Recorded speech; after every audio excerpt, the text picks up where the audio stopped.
You know, it occurs to me that this game has, on the whole, been pretty good about not having us do, like, really shitty busy work. Like, outside of, like, the mandatory re-exploration of Gaia's Garden. Yeah. It's been pretty good about this, and then it's just like, and then now we get here, until now. And now it's just like, hey, here's a bunch of shit. Go do my homework. No, I'm not letting you through until you do. Yeah. The Sapphire Ridge trials, with a couple of exceptional points that I could raise, aren't great. But really, they're just there as an excuse to have you explore Sapphire Ridge itself. Which is pretty great. I believe I just went on a whole thing about how obsessed I am with it. But then occasionally we have to pause our exploration of Sapphire Ridge to deal with, well, this. Yeah, no, this looks... You remember I told you were gonna have a good reason to hate the bamboo maze? This looks spectacular. I can't wait. So, having just said all that, I then have to immediately diffuse my own scathing criticism with the observation that, once again, I don't think this is as bad as it sounds. It's like... it's something. But this is one of those times when, like with the puzzles in Gran Criscaio, you kind of just have to come at this by instinct. The actual path in the maze is, you know, where it is pretty apparent. The texturing is pretty on the ball with that stuff. And I don't know how obviously it's going to come through on the video, but you can make a pretty good go at following the bug by going by the shaking of the trees, which doesn't cheat, he doesn't teleport, he takes the path and you can follow on right behind him. Plays completely fair. It's doable. I mean, I largely agree with that. I'm also going to say, though, that they just made us chase a bug around a maze that you can only half see, and told us to do it in a minute, or else we're gonna make you do it again. Yeah, there isn't really any way around that, is there? The other notable piece of good news about that is that not only does he not cheat, it is also not random. The entire sequence is predetermined, so if you narrowly miss out, he will always go to the exact same point, so eventually you can stop having to follow him. You can just run ahead. He'll be there. It's entirely fine. So yeah, this game has a kind of a weird disconnect between how fun and notable and interesting the stuff that you're doing as part of the main plot is, and how fun it winds up being to do that stuff simply by virtue of the environments that you have to walk through to do it. It's really weird. Technically this whole time we're dealing with the main plot of Crossworlds. And the main plot of Crossworlds is basically just go here, and now go here, and now go here. Yeah, the actual plot is basically the world's most generic JRPG writ large. Yeah. It's honestly a tiny bit audacious of them to... I mean Radical Fish here, not Entertainment. To get away with having this kind of plot that's just deliberately kind of rote for being a game within a game. It treads dangerously close to that thing where, like, the game's being ironically bad but still bad. Except it's not. Somehow it still works. And that's in large part because this game is just... the environments are just satisfying to work through and pick apart. The puzzles are good. They're interesting and clever, and they make you feel very smart when you solve them. And you do have to solve them. You have to use your actual thinking brains and solve these things. And it all works. Yeah, I'm trying to think of a game that is similar in that it is, like, it nails its fundamentals, but, like, the things that it builds out of those fundamentals are really rote and boring. But because the fundamentals are good, it's just sort of, the whole thing, it's like it's still fine to do. Yeah, I feel like I should be able to rattle off a big list of those, but for some reason I'm coming up blank, and I'm not sure if that's just because I'm under pressure to come up with something on a recording, or if this game actually is unprecedented in that regard. I can't tell the difference, and it's kind of freaking me out. In a way, I kind of get that feeling from, like, Mario Sunshine. Because, like, okay, Mario Sunshine as a Mario game, as a platformer, is not very good. It's, super over-reliant on FLUDD and all those other things, and, like, the game is, like, literally half-finished. But, like, if you look at the actual movements, the things that you can make Mario do are, like, absolutely insane. Like, the act of actually playing and platforming in Mario Sunshine is pretty good. But the things it makes you do are decidedly not. Now you mention it, I feel like if there ever was a reliable way to rattle off a applicable list of games such as I described, I'd give pretty good odds on a lot of them being made by Nintendo, like the company that literally prototypes by just making the control scheme and then making a prototype in which you can just dig around in an empty room, accomplishing literally nothing, but just playing like some kind of a game. Like, what a notion, right? It'll never catch on. Like, I'm pretty sure there's this whole well-worn story of people booting up Super Mario 64 in particular, and just wandering around the first screen, not doing anything, not going into the castle, just running around and jumping in circles and just experiencing continuous joy. There comes a point at which the actual content of a game doesn't matter. So yeah, there definitely is form for this kind of an approach to what stuff works in your games.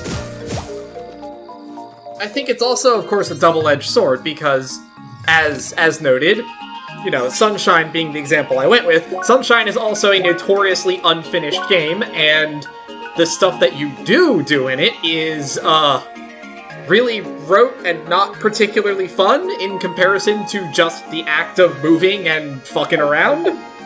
So, that is a very dangerous line to tread. Yeah. Like, if you're gonna lean on that kind of thing, you had better, at minimum, have Nintendo-quality gameplay. And, like, it can work. It probably won't surprise you to learn that I think this particular game does manage to hold that balance. Like, there's a reason I love it as much as I do, and I've played it this many times. And, like, I've gone to the bother of, all this. It's not because the game is not fun as shit to play, I can tell you that. And yeah, it does bear mentioning that if you just consider this thing entirely as, as a narrative, well, maybe not like that, because you can't really consider CrossCode as a narrative without running into the whole thing where CrossCode's narrative kind of leans on the lack of quality of Crossworld's as a narrative, but honestly, that's just one of the things that I love about it, that you can't even... It actually manages to nail that deliberately kind of hokey and yet not actually bad as a quality. It does this stuff, it makes it work. It actually makes you engage a little bit with the fact that you're playing a game that's not, like, well-beatingly brilliant, and drawing your attention to its own lack of quality without falling into that trap of just having made you play a low-quality game. And then it stops in the middle and gives you fucking Crossworld's withdrawal and has you fuck around in Vermilion Wastelands for an entire chapter, making you miss it. Like, come on. This is some kind of ludonarrative power play. Like, I'm kind of a little bit in awe at how well that whole gambit worked.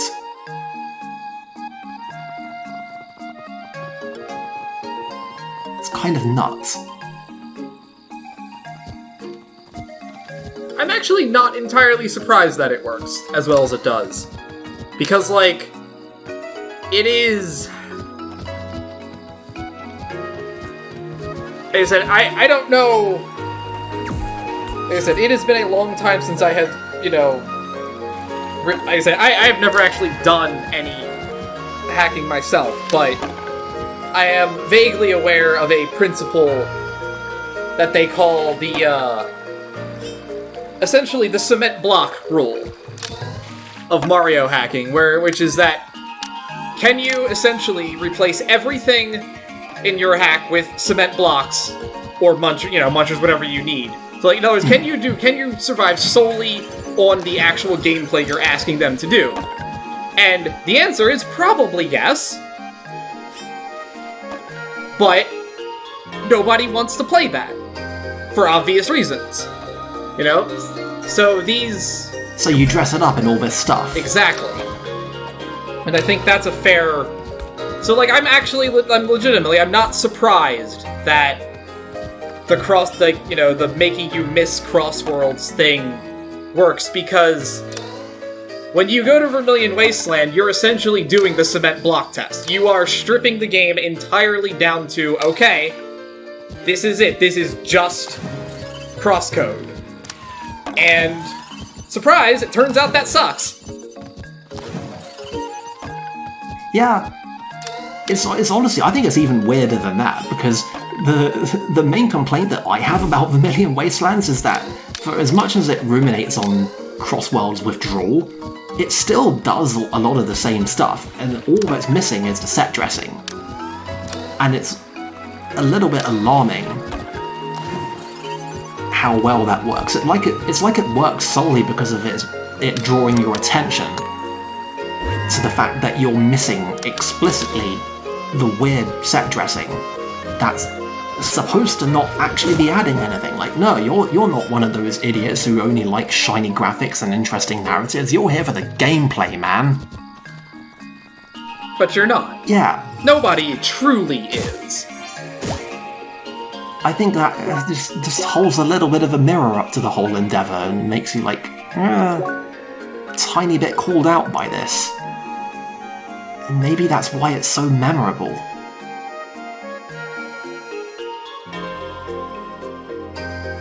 Something else that's memorable is this whole puzzle, by the way. I don't know if you noticed, we were tactically delaying and actually using our 3 bounces that we get to stall the shot as it passes through this middle gate. It's great.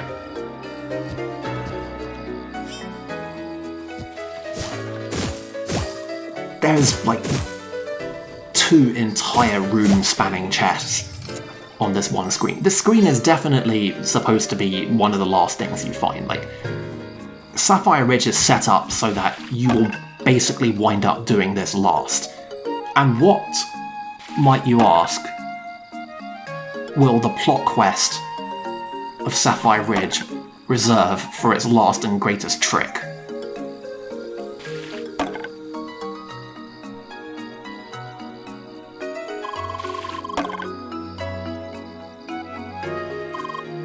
Is it actually going to be to just make your dumbass sit there and watch this for a while? It is absolutely actually going to be making your dumbass sit there and watch it for a while.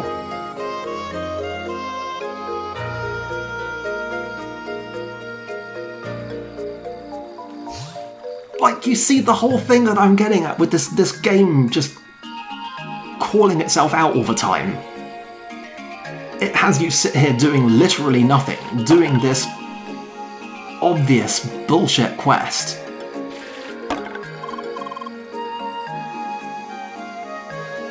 It even has the characters talk about how bad it is. And, oh yeah,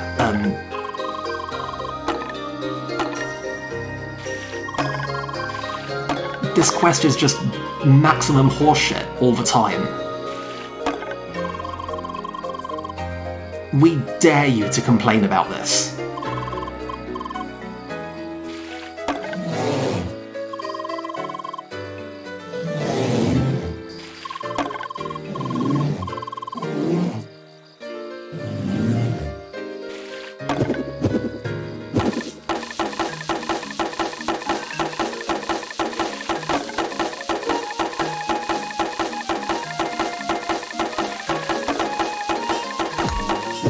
What commentary could I possibly add to this?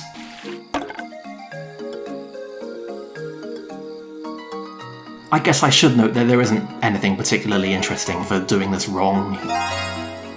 He just tells you, like, hey, here's how many times it actually happened. Now do it again. By the way, this is the only point anywhere in Sapphire Ridge in which anything other than the default assumed party of Emily and Tronny actually pays off in any way. It's not that Apollo and Joan as a pair have dialogue here, it's just that each of the four characters has a little bit that they do during this whole thing. And I guess it's kind of interesting that anytime Emily says a number during any of her bits, I don't know if this is a coincidence, but it's always the last number that she says in the text box is always the correct number. And anytime Apollo says a number, it's always wrong.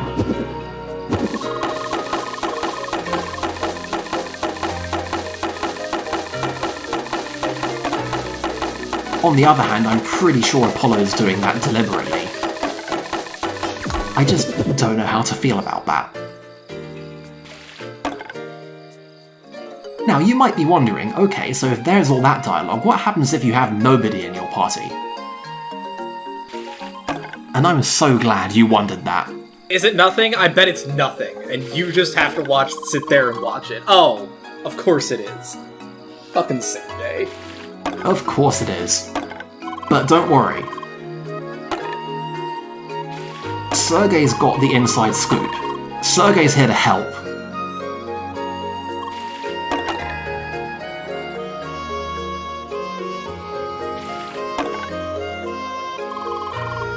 I was gonna say, I don't think that's correct there.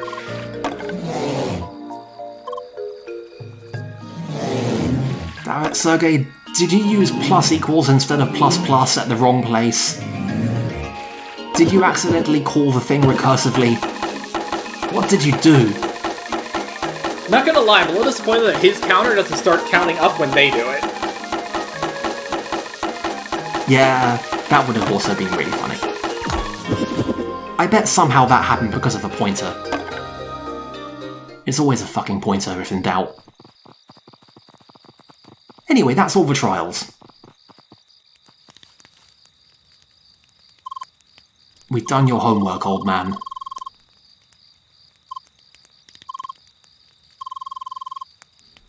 Now you must fight me!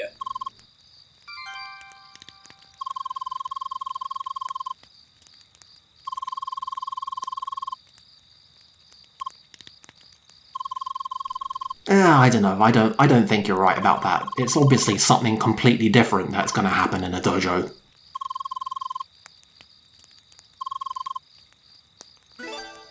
Definitely saying all these things for some other completely unrelated reason. Don't be absurd.